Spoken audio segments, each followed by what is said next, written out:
In the eternal conflict between the high heavens and the burning hells, Diablo 4 offers you more choice than ever before. Player choice is infused into everything, from how you look, the skills you use, the loot you equip, your path through the non-linear story, to how and when you choose to explore the shared open world. We want players to play their own way and have their own choice of how they're going to build their character. Between all of our different systems, you can really create a custom character in ways that was not available in previous Diablo titles. When you log into Diablo 4, the first thing you're going to have to do is create your character. And those familiar with Diablo are going to be very familiar with the screen with all the classes sitting around the campfire.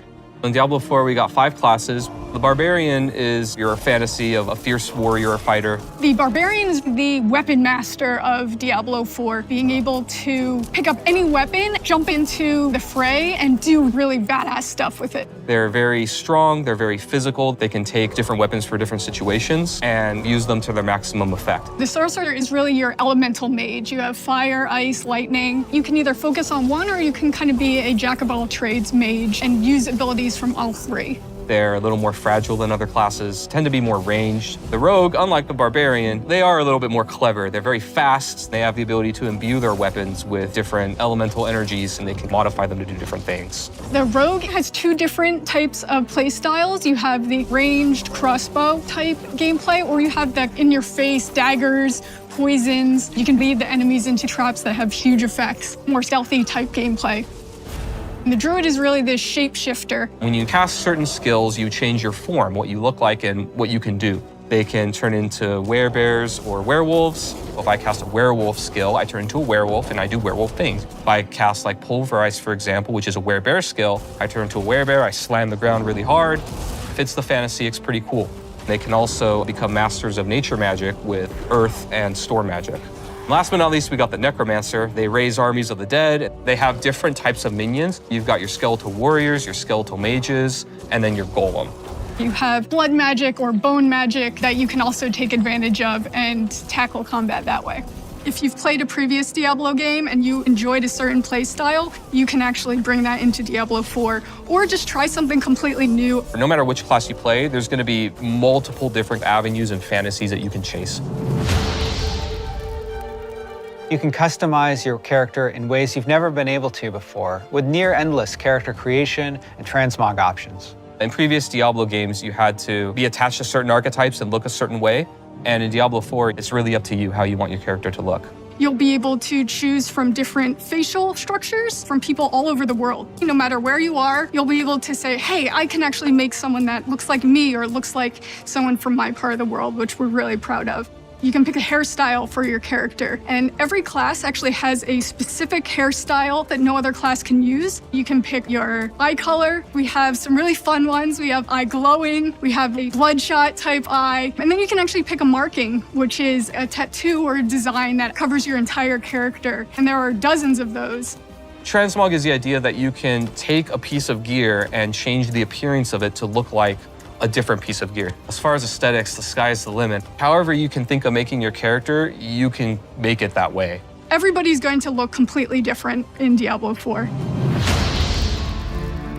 One of our pillars for class design in Diablo 4 is this idea that we want players to play the way that they want to. When you first start the game, we introduce you to the idea of the skill tree. As you level up, you get access to these different skills or passives or upgrades to make your character more powerful. Each category has a few different skills that are all similar. They're either all defensive or all offensive, all ice or all fire. You can either focus on a very specific section or you can pick and choose. The first skill point when you unlock a new skill is going to give you access to that skill. After that, you can put additional points into any skill that you have, and it's going to make it better, whether it increases the radius or adds some new effect or reduces the cooldown through some special way. You can actually branch out in a very different direction, even if 2 characters actually started at the same place. The Paragon board is a late game system that once you've completely filled out your skill tree, you think you have a build, it will really let you delve into the theory crafting and the depth of Diablo 4's skill system. And these boards, they can move through them spending their Paragon points, and they have nodes that give them very basic stats like intellect or dexterity. We also have more powerful nodes. We have rare nodes that have different effects where they can totally modify a skill to do something additional or different, or they can even make new connections between skills so that players can have new ways to play their character. Legendary nodes are equivalent to legendary powers, where they have more powerful effects that can change the builds and ways that characters play. You can start planning this long journey of, okay, I want to hit this node, and then I want to hit this node. I'm going to apply this board, and I'm going to start from this side, and really just get into a super complex, very specific build for your character. Legendary items are really rare and powerful items that you're going to find as you adventure through the world of Sanctuary. We have quite a few different categories of legendaries and how they do that. Some of them will actually change your skill or enhance it in some way. Frozen Orb, for example, it might say, hey, every single time you use your Frozen Orb, it applies a new effect. And then I can actually take advantage of that new effect that it has. Even if the item itself is maybe not as good as the one you have, you can still extract that power from it, take advantage of it, and use it for your build. One thing that our players can look forward to is that a lot of our classic, really rare, and most powerful items from previous titles are going to be returning as uniques in Diablo 4. Unique items are very similar to legendaries, but they're unique, which means if that ability is actually on a chess piece, it's always going to be on that chess piece because it's more powerful than a regular legendary effect. Crafting is a big part of Diablo 4. We have all kinds of different ways that you can upgrade and interact with NPCs to make your gear better. You can increase the item level or power of your gear, so you can actually get a piece of gear and just make it stronger. You can also add sockets to your gear so that you can put gems inside of it. There are a lot of different ways that players will be able to customize their experience in Diablo 4. Every single player is going to have a different experience and a different build at the end of the day.